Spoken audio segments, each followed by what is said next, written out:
তোমরা তো অনেকেই দেখেছো গতকালকে আমরা ভাড়া নিয়ে গিয়েছিলাম, জানো তো, তাড়াতাড়ি বের হয়েছি, যার দরুন আমরা 12টার মধ্যে কিন্তু আমরা খয়েরপুর গিয়ে পৌঁছে গেছি। তাড়াতাড়ি যাওয়ার ফলে আমাদের কিন্তু অনেকটাই সুবিধা হয়েছে। 12টার মধ্যে ওইখানে পৌঁছে গিয়ে জল নিয়েছি, শান্তিতে স্নান করতে পারলাম, বেশ ভালোই লাগলো। আসার পথে অনেকগুলি মন্দির পড়ে, তার মধ্যে আমরা 2 থেকে 3টা মন্দিরে কিন্তু জল দিয়েছি বাবার মাথায়।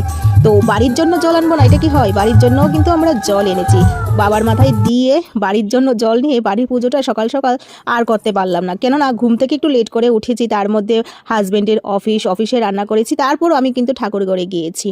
যাই হোক, তোমরা আমাকে একটু একটা কথা বলো তো, আগামীকালকে কিভাবে আমি পূজাটা করব বুঝতে পারছি না। মানে পারোনা যেন বলে, এটা জানি না পারোনা নাকি জানি, টোটালি আমার এটা জানা নেই। তো আমার ইচ্ছে আছে ঠাকুরকে খিচুড়ি কিছু একটা বাজি রাজি করে দেওয়ার। এটা কি দেওয়া যাবে কিনা তোমরা একটু আমাকে বলবে। আর ভোগ রান্না করার কোনো টাইম টেবিল আছে কিনা সেটাও আমার জানা নেই, বা এই টাইমের মধ্যে দিতে হবে এরকম কোনো আছে কিনা সেটাও আমার জানা নেই।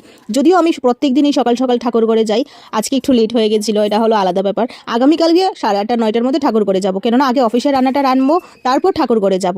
তোমরা আমাকে একটু বলে দেবে যে ভোগ রান্না করার কোনো টাইম টেবিল আছে কিনা, এই টাইমের মধ্যেই দিতে হবে এরকম আছে কিনা, তাহলে চেষ্টা করবো আরও সকাল সকাল উঠে ভোগ রান্না করে দিতে। তো তোমরাই বলো যে আমার ঠাকুর পূজাটা, আজকের ঠাকুর পূজাটা কেমন হলো। আজকের দিনে টাটা, বাই বাই।